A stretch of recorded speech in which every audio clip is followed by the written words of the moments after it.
All right, welcome to the first joint podcast here between Fabrizio Ferri Benedetti and me, your co-host, Tom Johnson. Uh, Fabrizio has a blog, Passo.uno, that you probably read and come across, and I have a blog, I'dRatherBeWriting.com. We decided it would be fun to get together and do joint podcasts about the topic that is so prominent these days, AI and tech docs, and the kind of changing role and all the issues surrounding AI with being a technical writer these days. So just a quick intro. I'm based in Seattle. I've been a technical writer for about 20 years. Let's see, my original background is not engineering. It's more of the creative writing and English sort of humanities degrees. But I've sort of focused on tech for so many years that those are sort of long echoes of my past. Anyway, Fabrizio, do you want to introduce yourself a little bit for people? Tell them about, I don't know, what you're focused on or where you're based. Sure. Good day, Tom. So, well, first of all, happy to be here. I think this is going to be exciting. And yeah, I'm Fabrizio. You can call me Fabri. It's way easier that way. I'm based in Barcelona, Spain. Sunny Barcelona, as they always presented like in job offers. And yeah, I've been a tech writer for, with different, roles, job descriptions, positions, etc. for 15 years, more or less. So a little less than you. But I'm really enjoying this line of work. I've been getting more and more technical over the years. And I really like developer documentation, for example. And AI has been all the rage lately. So very, very curious to see where our conversations go and if maybe we can find something interesting for the folks listening to us. Yeah, great. So for the format here, we decided to pick several articles that in this first episode, both of us have written and use that as a basis for discussion. We've got a couple articles from Fabri's Passo.uno. We've got, actually, I should probably figure out how to share my screen. So let me see. Share. Okay. Share screen. And let's see if we can. Okay. Sorry. First sort of first stumbles with Riverside here. I should have kind of played with this earlier, but okay, we've got 3 articles, and if you're probably just listening to this anyway, but I thought, hey, let's share the screen. The future is open, answering the most common tech writing worries. This is one Fabri you wrote September 14, and then another article, AI must RTFM, why technical writers are becoming context curators, which you wrote August 8. And then third article, which I just posted yesterday, 2 strategies to succeed when AI seems to be eroding jobs around you. And first of all, I got to say, I love your blog, and you've got a really nice writing style. Like, you put a lot of thought behind like your sentences and what your meaning is and so on. It's really enjoyable to read. And I don't know, where do you want to jump in? Is there any particular spot where you think, this would be a good? Yeah, maybe we could start from from the future is open blog post for a reason, which is I think one of the reasons we are doing this today is that at least I think we feel like compelled to provide an answer, to find answers to what is like a real anxiety that writers have. I think the tech writers have been very worried since the beginning, like 2 years ago, 3 years ago, when the first news of ChatGPT appeared, and the first notions that it could replace writers everywhere. And 2-3 years in, we see that this is not the case yet. Like, it hasn't been the case, at least at the level where we're moving, right? Because we are 2 senior writers. I don't know about junior positions. It's true that I've seen less junior positions opening, but it's also true that the market has gotten, after the pandemic, has got shrunk a bit. So I don't know what's the cause, what's currently going on with the market. It's very complex. But I do recognize lots of anxiety. And from time to time, I get into Reddit. There's a technical writing community there. And man, every time I scroll the latest posts, there's always someone like, I need advice, please help me. What should I do? Should I start a career? Should I pivot? And it's like a recurring theme, right? And it's okay. I think people, they have questions. They're new to the field. They use communities like that. And I try to like address some of those concerns. And a big one is AI, like, and I think we're also here maybe to try, maybe, I don't know if reassure, but at least provide some pointers. What do you think? Yeah, I like your approach in that you've downplayed this a bit in your description of that post, but I really like your approach to kind of probing Reddit here. You wrote a script that went and Yeah. gathered 200 posts from Reddit and analyzed them for common themes. I think that's pretty cool. Using And AI, of course. yeah, yeah, and I browse Reddit a lot too. If listeners don't know which Reddit we're talking about, it's basically reddit.com/r/ technical writing. Technical writing, I think it is. Yeah, Yeah.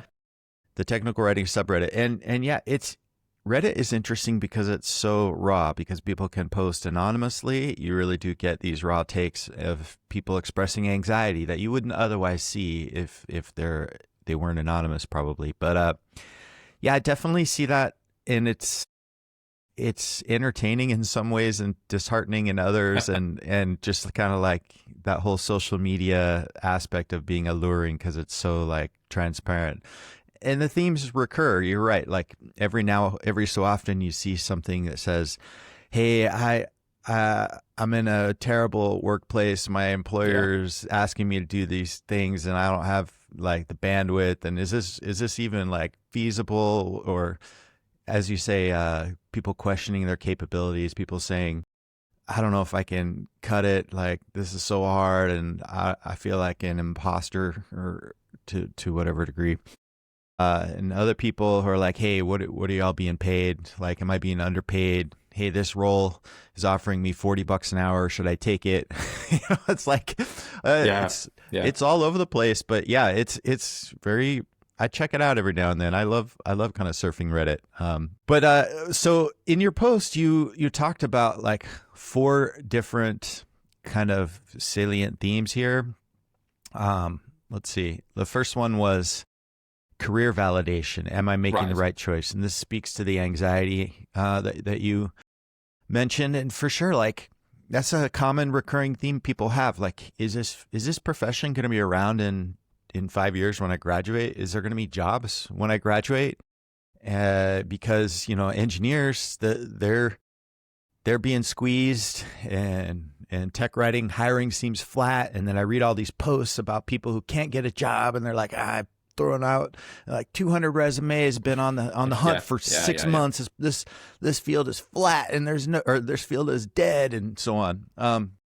What what did you think is the what did you say to address the anxiety? Yeah. I mean, and especially for like the area where we work, technical writing and writing in tech in general, I always see technical writing as a landing pad. Like if you manage to get your foot into the door of a tech company, that's already like half of the job. I mean, you get in, you learn about the stack, you learn about the processes of the company, and you contribute. You start contributing, and how you contribute might evolve over time. I mean, you write documentation, but I've seen technical writers transitioning from technical writing to software development, to product management. And those things happen because in the end, technical writers are like chroniclers of a product, and they're also like the first users of a product. Other writers I know have been doing like QA on the side, quality assurance testing, and they grew to like it. So you can move horizontally quite a bit from a technical writing position if you play your cards well and the company allows for it. So I think it's always a good choice to be there, you know. And if you can get into a company you like and you think the environment is positive, then you can maybe grow into some other role. So or continue doing that writing. So for me, it's kind of a known question. It's like you cannot know if it's gonna be like a good choice, unless if it's in hindsight. Yeah. For me, the question is, where can I go from here? I landed as a tech writer. What's next? Or, should I continue doing this? But you're already in. Yeah, this idea that you're not forever stuck as a technical writer, but you can evolve your role. Yeah. Certainly one that also connects with this other theme in your posts and mine about how our role is actually changing right now from technical writer to content director, content curator, and so on. But let me give you my thoughts on the whole anxiety role. I realize that right now it does seem kind of a little bleak because especially with like computer engineers, there's a lot of anxiety there where people are like, hey, should I even become an engineer now? The jobs are measurably going down. And tech writers usually piggyback on engineers, engineering teams and so on. So, but I have this sort of idea that tech is only going to be getting more and more saturated in the future. Like tech begets tech, and we're not in any kind of timeline where we're seeing tech diminishing. People aren't like getting rid of their iPhones. I was at the mall yesterday. I walked into the Apple store and it was like packed. Like probably 100 people in there just like playing with all the devices and holding them. And it's like, yeah, the phones have become so integral into our lives, as well as all of technology. So this particular day and age with AI is enabling builder tools like nothing before, meaning people are going to create even more tech at a faster, more accelerated rate and pace. And all that tech that's being created is going to need explaining. It's going to need good AI to help people implement it. So much is going to be tech dense in the future that I just don't see a scenario where tech writers are obsolete. I mean, so many people want good explanations of things, and we struggle for how to implement even the existing tools that are becoming available. It's sort of a paradox that people develop like new AI tools, like especially at work. People develop new AI tools, but then have the worst documentation for it.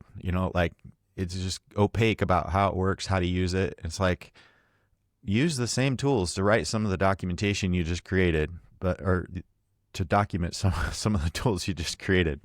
But anyway, I see it more of an optimistic future. I should note that I don't really want to paint that future as utopian because just more tech probably will be a dystopian future, but there probably will be jobs for tech writers, in my opinion. But I mean, it's there's an opportunity, I think, and there's also a risk, like with any big change. But the big opportunity I see is that we could get to do, less chores, less repetitive work, and focus on what really matters. Because tech writers are almost always overworked. Tech writing teams are almost always understaffed. That's a reality of our job. Like we get to document, like maybe we serve 5 teams, I don't know, at any typical tech company. And then, all of a sudden, we will see developers starting to produce more documentation also thanks to LLMs. The opportunity is that if we are there and we can somehow steer or control a bit the production of that documentation, that will be beneficial.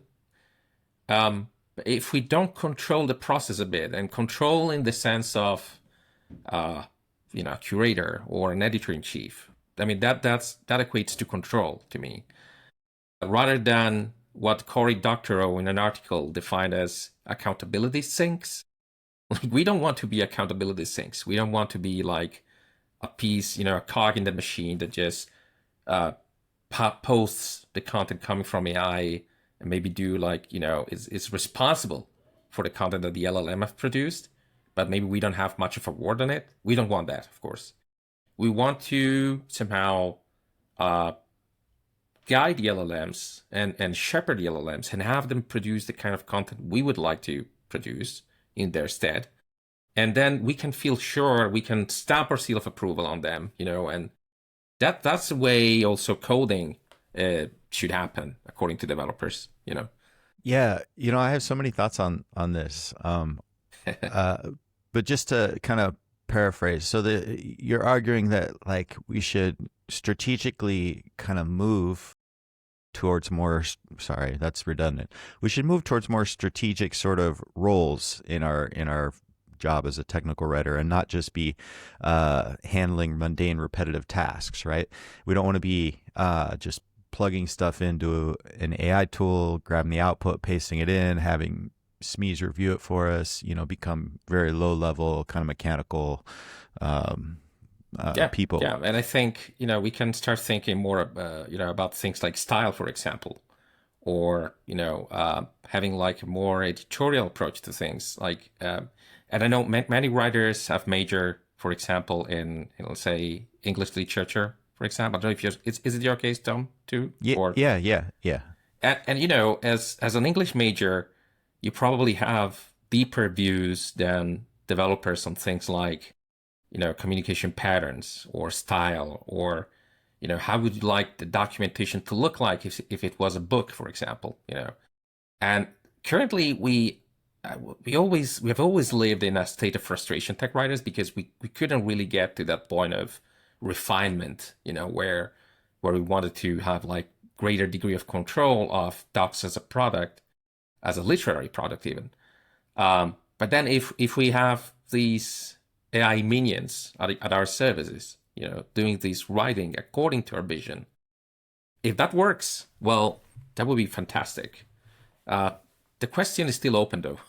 Yeah, I definitely agree with that move. I had an experience like last month that sort of disillusioned me about some of the promises that AI is trying to open up. I mean, when most people usually kind of promote AI's value as saying, hey, this is going to free you up from the mundane tasks so you can focus on more strategic, Right. impactful work, right? Hmm. And in my head, when I hear that, I think, oh, I'll finish my work by early afternoon and have like several hours in the afternoon to tinker with some hobby project or to focus on like larger matters. And so I set myself this goal of getting my bug count, my issue count of all the doc tasks down to 0, so that I would be just like done with everything, and new request comes in and I can turn it around like immediately, just like on top of everything, kind of like an inbox 0. Yeah. But the more I tried to do this, the more elusive it became. I never got past, I never got close to bug 0. I usually have around 50 bugs in my, and by bugs I just mean like doc requests. I had like 50 issues in my queue, and I got it down to like 35 at one point, and then it goes back up when I went on vacation. But eventually, like, my pace became really frenetic, and I stopped like writing on my blog. I stopped exercising, like terrible stuff, right? And my mental health was just kind of going a little downhill because I was so fixated An obsession. on, like, yes, I got obsessed with it. I'm like, God, like AI should be enabling me to do this. Meanwhile, my productivity has always been pretty high. Like, I was knocking out a lot of work, but I came to this conclusion that, and I gave up on bug 0. I was like, I got to stop this. So I concluded that AI is not going to free up a bunch of time for us to do more strategic work, because the pace is just accelerating all around us. Everybody around us is using AI. They're coding twice as much, and they're flinging more doc requests at us at an accelerated pace. And so as a result, I just am busier. I've got more stuff coming in, and I don't want to be in the position where I'm spending all my time just trying to tread water, doing what I consider not very challenging work. I also had that feeling, like, for example, AI at work opened like lots of opportunities for me to contribute code to our tools, which is a line of work that normally we are not expected to do. So it's like more work, added on top of existing work. And I think there's something very real, and productivity improvements should be measured against what you intended to do in the first place, not what you can do in total because there's no limit. I mean, if you can do even more work, you'll end up doing even extra more work because, I mean, what's setting the boundary? What's setting the limit? You know, where do you draw the line? You know? And Yeah. I haven't figured out like the answer yet. I mean, it's like being very intentional about your work and about, you know, saying, okay, this is done. I'm done for the day.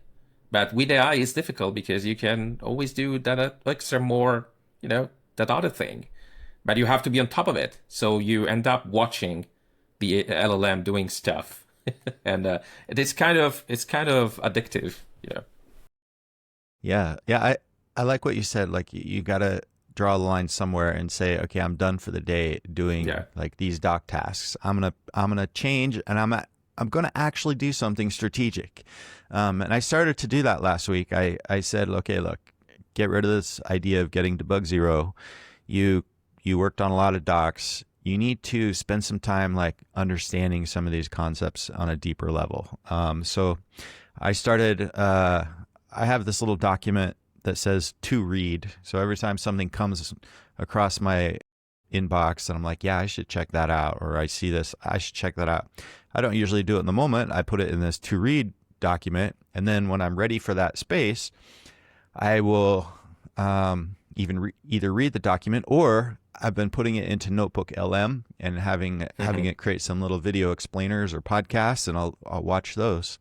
And that has been quite transformative this past week. I feel like I'm engaging with my subject matter domain on a deeper level and understanding things in ways I didn't before, which hopefully will translate into better capabilities when I'm working on their docs. Right. But with increased capabilities, you'll be able, you know, you'll cover even more surface, and you might end up like getting even more work. So it's like, you know, that's when we need to ask for more writers. Yeah, about the whole more writers thing, I still see employers kind of embracing this mindset that they're going to keep hiring flat, and so even when people leave, a lot of times they're not 100% backfilled, and it's just like forcing writers to rely on AI more just to tread water. But yeah, as you said, like if you're always just like able to keep up, even when your employer is not like resourcing you enough, it's kind of a recipe for probably burnout in the end. So, yeah. Yeah. You know, the other day I was talking to this friend of mine, and she's working as a proofreader, and she got like even more work. Unlike translators are, you know, dire situation right now due to LLMs. But proofreaders, like professional proofreaders, are, you know, you might have read those articles about freelance programmers getting tons of gigs to fix LLM code, like byte-coded projects, you know, because many projects end up like being spaghetti code. And so these professional developers jump in, fix it, then leave. I guess there's an opportunity for tech writers to do two things. You know, okay, there's a company that wants to automate most of the docs, that's fine, but tech writers can do two things. They can set up the initial information architecture, you know, set the guidelines, set even like context, agent instructions, write the core of the documentation. Then I guess automation could kick in. Agents could write the rest of the docs in a derivative way with maybe frequent checks by the writer, you know, if you're talking about freelancing, you know, going back, see if everything is like has been produced correctly, following the rules.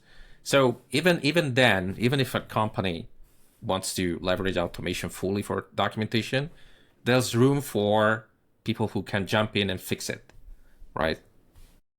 I didn't know that proofreaders were in increasing demand. I was like, gosh, do you need proofreaders anymore? But that's really interesting because you're right. Like even if you use AI to write something, there's usually at least 5% of the language that is just not like right, and it somehow misses it. And I'm sure it's way worse in code because like I look at the generated code and I'm like, hey, it works. It looks good, but I mean, don't, and I'm sure by now you probably detect the typical patterns like crucial or yeah, M dashes. I feel sorry for the users of M dashes, but I like M dashes too. But it's become like a pattern, and people are starting to think that they don't want to read like AI. So there's a market there for proofreaders, for sure. yeah, it's an interesting space where now suddenly like throw in some errors, some like wording that's clearly not that smooth, just just to make it sound not like AI. Yeah. Um, but hey, let's talk about. Let me connect this to something that comes back to this larger discussion. So I about the word crucial. Okay, this is one of my pet peeves. I got crucial, delve, leverage, harness, Yes. all this stuff that's just like buzzwords and it screams Yeah. AI. What I did is I took and created like an internal file that like overrides the AI's response with additional instructions. And I think it's similar to the Claude.md file that you were writing about in one of your posts. I'm not that familiar with Claude. So, I mean, I've used Claude a lot in the past, but never like customized with the whole contextual folder in that contextual file. But this is like one of these little tips and tricks for how to get rid of that AI language. I also have rules like, hey, use sentence case capitalization, and you're never allowed to use these lists of words, and get rid Yeah. of adjectives and Or the adverbs. emojis, like they love emojis for Redmi files. I don't know why, but yeah. Really? But Yeah, yeah, yeah, all, yeah. all that stuff. So tell me more about your use of this Claude.md file. What is it? How do you use it? What are the benefits? Yeah, so since a while there've been like these LLM instructions files, like Copilot called them agent instructions. Now there's this trend to call it agents MD, that you can leave it in the root of the folder of the repo, if you're doing docs as code, of course, because we are assuming that the docs are living in a repo as markdown files, for example. So if you use a CCMS, is different, of course. And then you can do like some editors, some LLM code editors like Cursor or Claude even, support instructions per folder. Like you can have, say that you have a doc structure with subfolders, you can have instructions files in each of those folders for things like, say, these are the dev docs, so these rules apply, or this is the structure of these other doc set, etc. And usually they say, for context reasons, this might change, of course, overnight, but should be like no more than 500 lines of text. So you have to keep it like kind of short. But it's pretty useful to provide at least the minimum directions. And I've created such a file at work for things like we extended Markdown with a few macros. So I explain in that file how to use those macros, when to use them, like what are the top priorities when creating a new file or editing, like some version information, etc. Like the very basics. And it's proving quite useful so far. Like the docs read less alien when the editor used that file. You don't have a way of knowing if it's using that file most of the time. Like some editors do signal it, some others don't. But in general, it's useful. And I see these even more useful for humans sometimes, because such a file, of course, would be used by LLMs. But if you promote it internally, if you tell developers, look, I'm fine if you generate documentation using AI. I mean, they're going to do it anyway. Some teams will just do it. But if you use my file, the output will be better, and I will likely approve these faster.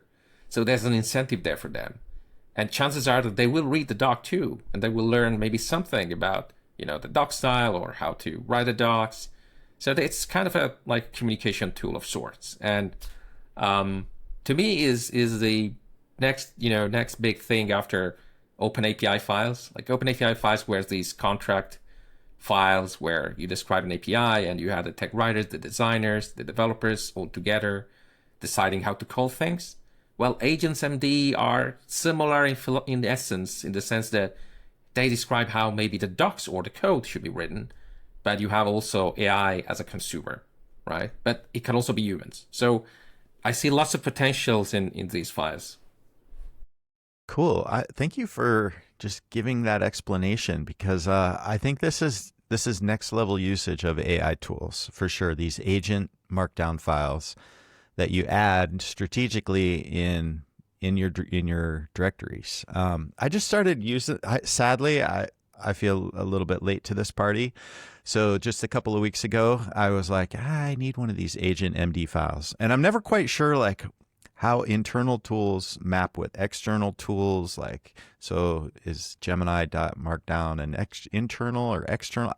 The line is sort of blurry. Yeah. I imagine there's Gemini.markdown, but anyway, an agent markdown file has these instructions. So I wanted to see if it worked. So I added a little instruction that said at the end of each conversation, give me a compliment, like say, hey, you're looking great today, or hey, you're so smart, or what, I don't know, some sycophant sort of like compliment, just to see if it would work, and it did work. And for the first day, I got a kick out of these little compliments. The second day, I was kind of in a little bit serious, grumpy mood in the morning, and it gave me a compliment, and I immediately like removed that from the agent file. Right. I'm like, You're done with absolutely right. Of course. But yeah, I started to actually some other tech writers were really pitching this idea as well, that like you construct this context in these agent files that have links to all the relevant docs. Like you've got your API docs, so that when you have these AI sessions about that API, it's got access to the info, and then the style rules, as you said, as well as other considerations. I definitely think that's like something I need to really push and figure out. So do you have like different agent files and different directories, or do you just have one kind of master file? No, not yet. Like for now, I'm just experimenting with a common one and seeing like how it's behaving across multiple docs repositories.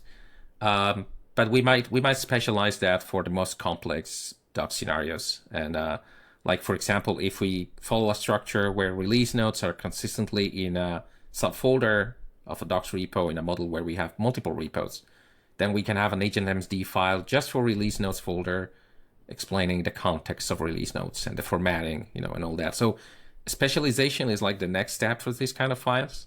But yeah, the thing is, I don't always trust they are going to follow the rules 100% of the time. So of course, human review is always necessary.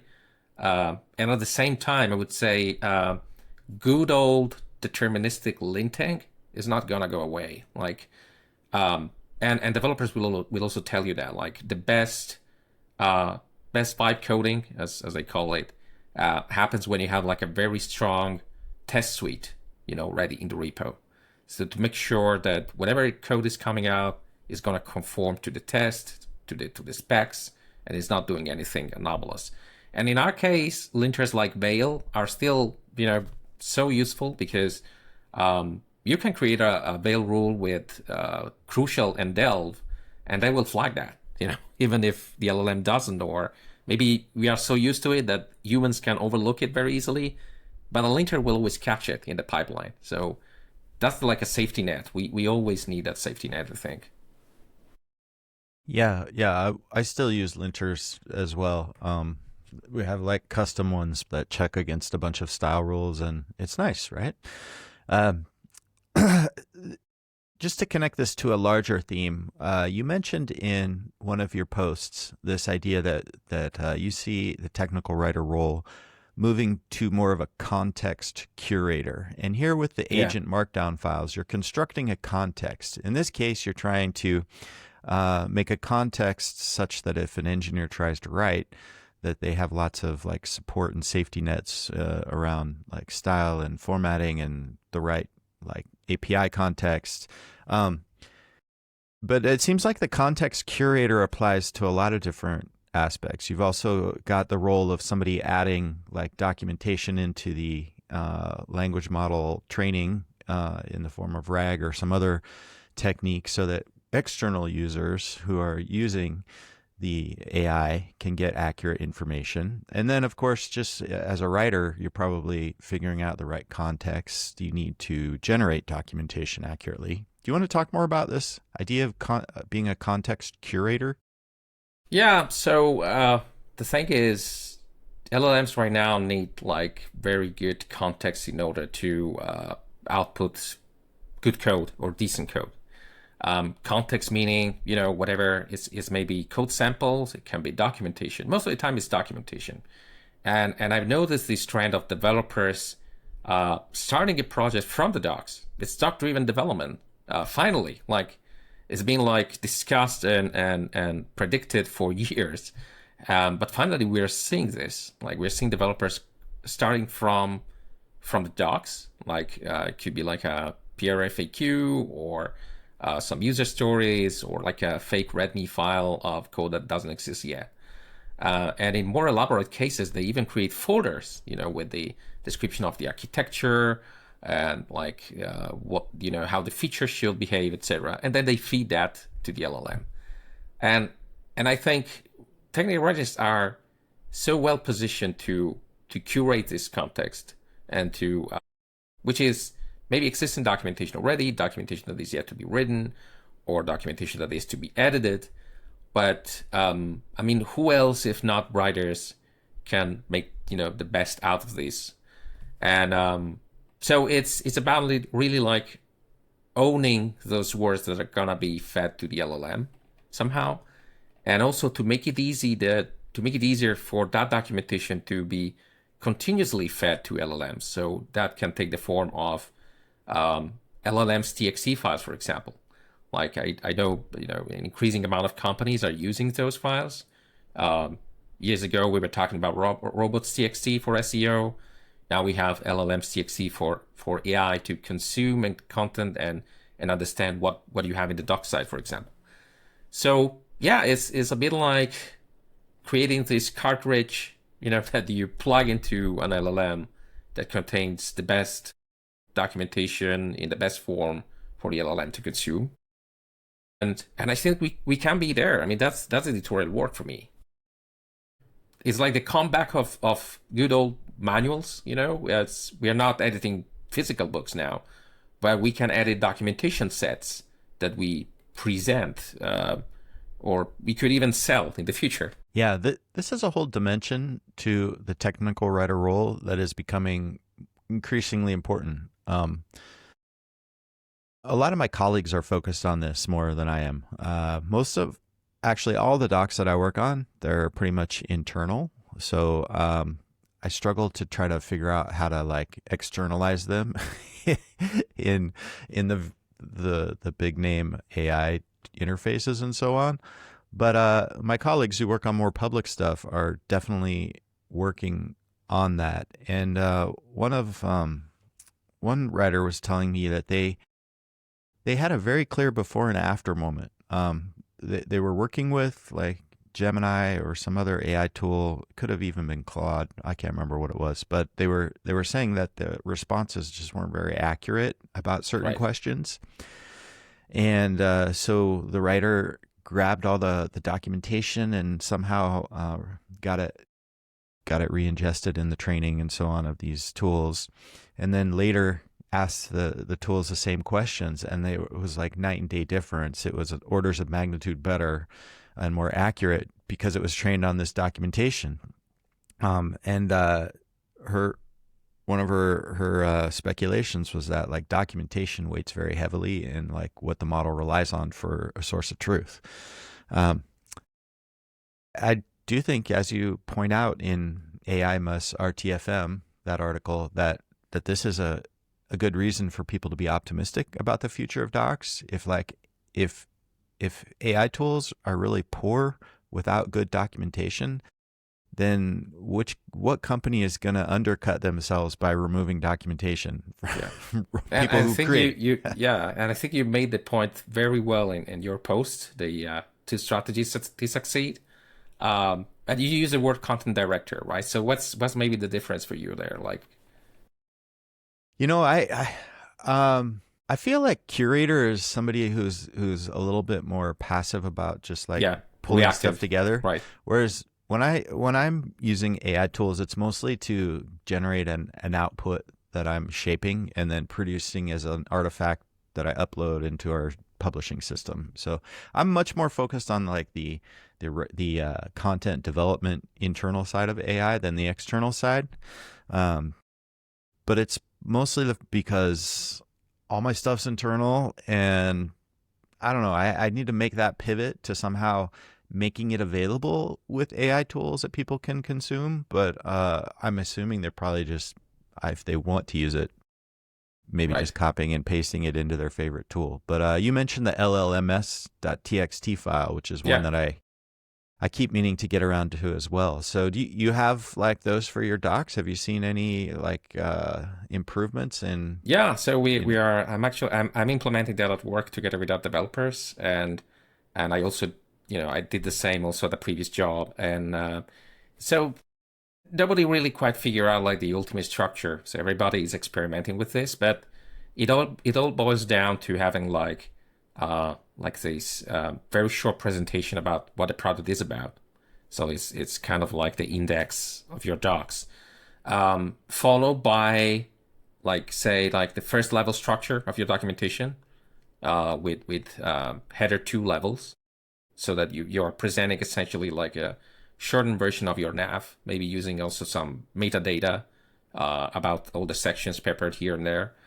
And what we're experimenting with is linking directly from that file to the markdown version of those documents. So we are not linking to the HTML docs that you would be browsing, but directly to .md files that we are producing when we release the docs.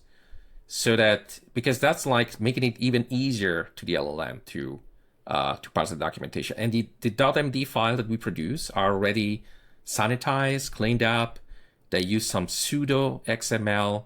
That's the other irony, by the way. I don't know how the data folks feel about this, but we are coming back to pseudo XML now, where essentially you tag things like, "Hey, this is a code block. This is an admonition," and I think LLM appreciate that. We don't have like a direct proof, rather other than direct testing, but yeah, we're experimenting with this, and I think there's still the Wild West, but it's the fun side of the current situation is that we get to experiment.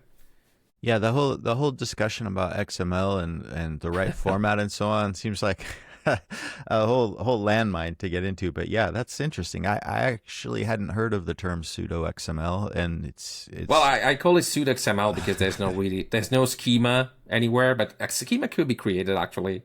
But I think that the data guys are like, come on, we figured out like 30 years ago this stuff. Like, what are you doing? And they're right. I think they're right. But who knows? I mean, data could also do a comeback in that sense. I don't know. yeah. I mean, I've heard that tools really like the metadata, and if XML can Yeah, provide the metadata about the version and other info, that's a big win. But the downside is that XML is so verbose that you yeah, just like exceed token limits, and it's more than you want to that's the problem. ingest. That's the problem. Yeah. And that's why Markdown is that preferred format. It's so free. You mentioned something like with a million tokens, you can throw in multiple long novels and so on. Man, Context I'm window. Yeah. I'm always exceeding my context window. I swear, like even for a medium-sized API, when I throw in that whole API reference, frequently I'm told I'm over the context limit. And I'm like, how can this be? Well, people said, have you checked or considered that the HTML and so on is bloating all that token limit? So yeah, it's a real, it's a sort of a head scratcher for me. But yeah, interesting about the LLMS TXT file. It's something I keep meaning to experiment with, and I will. So it's good to. It's sort of fun to bounce ideas off you, especially. I mean, because we're in not only totally different companies, but different parts of the world. Right. You're in Yeah. Spain. I'm in Seattle, Right. and so often it's easy to put blinders on within a company and just be like, these are Yes.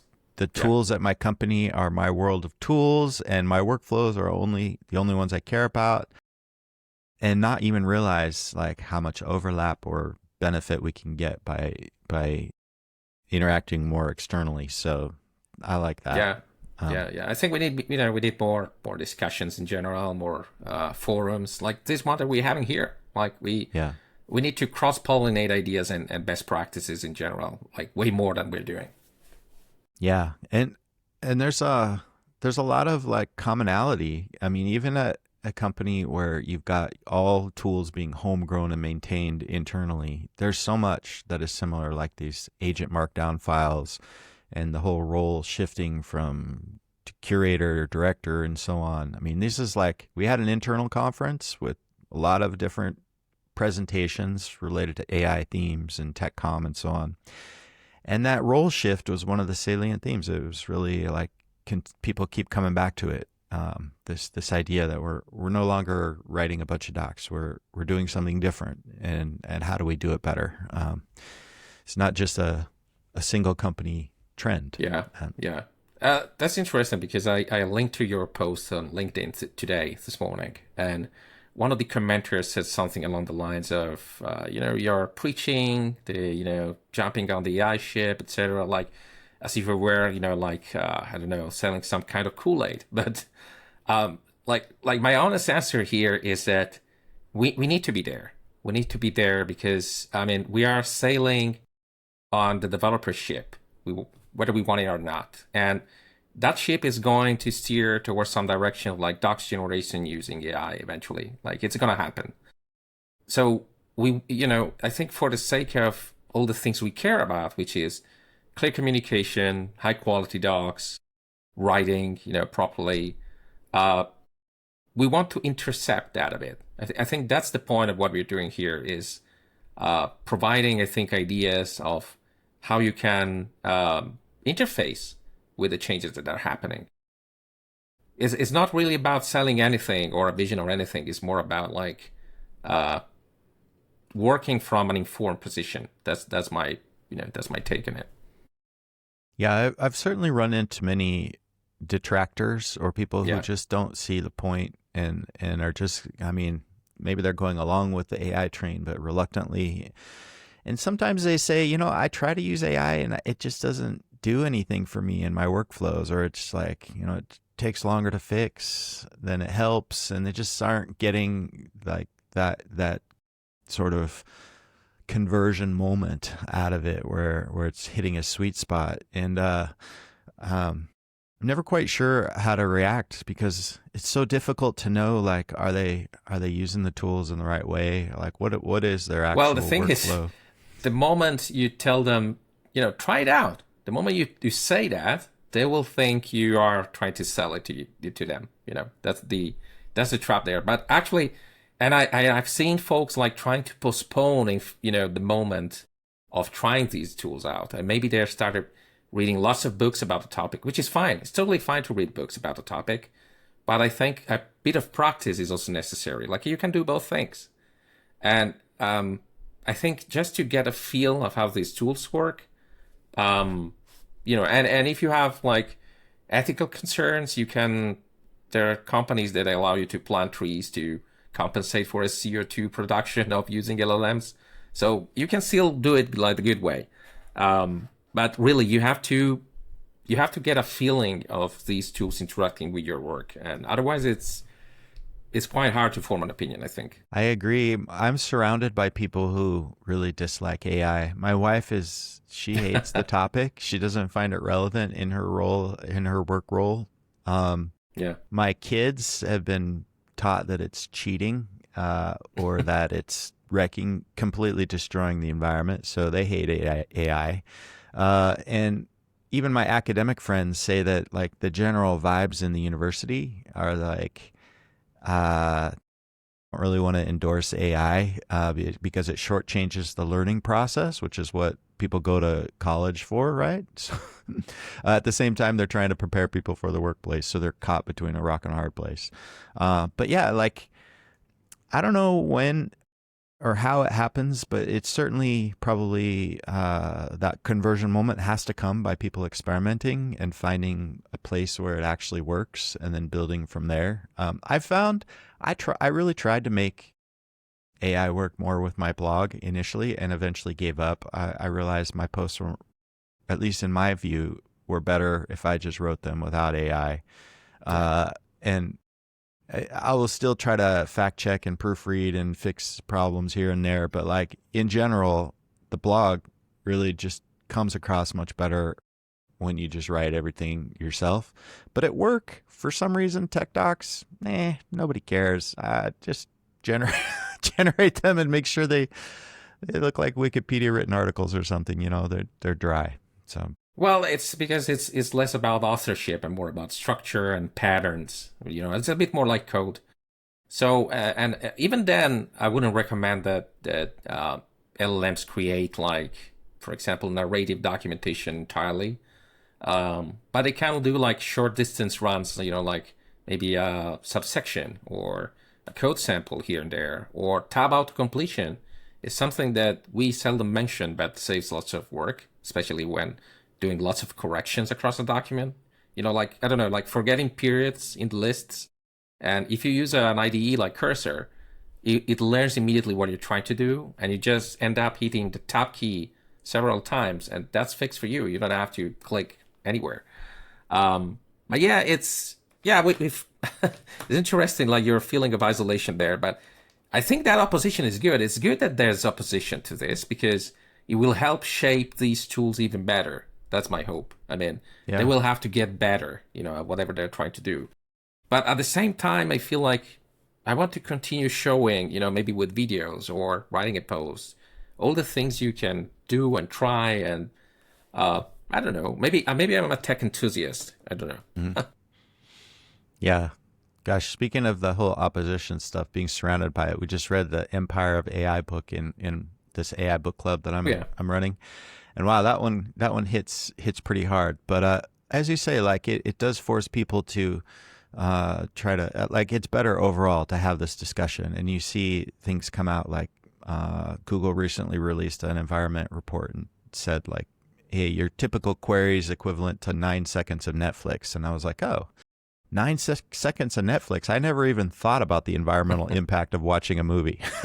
So yeah, it produces a better discussion and forward progress overall. So hey, we've been chatting for quite a while, and I think we covered a lot of territory. I would really love to hear feedback from any listeners about whether they like this format. It's much more conversational, balanced. It's not really structured in terms of like we have a really set number of questions and topics. But if you enjoyed this, let us know what feedback you have and any other questions or thoughts you have.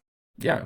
Or if you'd like to maybe have us talk about a topic or comment on something that came out, that's also, I think, very, very valid feedback. And if you want to read more of these posts, definitely we'll add them in show notes, but you can go to Fabri's blog at Passo.uno. Yeah. Oh, no, Passo.uno. My bad. Yeah. That's pretty sweet. And then my blog, I'd rather be writing.com. You can find these topics, many more, and you should be able to listen to this podcast in your favorite podcast platform, and as well as YouTube. It's got a video component if you want. Any last thoughts that you want to say, Fabri, before we wrap things up? Well, I'm sure we will have like lots of ideas for our next episode. I mean, this is moving so fast, right? But yeah, I think I'd love to have also like more guests we can talk to. I think that would be make it very interactive. But yeah, in general, like I think it's good that we are here shaking the trees, trying to make some noise, either positive or just think about this stuff. We need to think more in general about our practice. So yeah, looking forward to our next chat. All right, thank you, Fabri. Let's close it off here, and we'll see you next time. See you.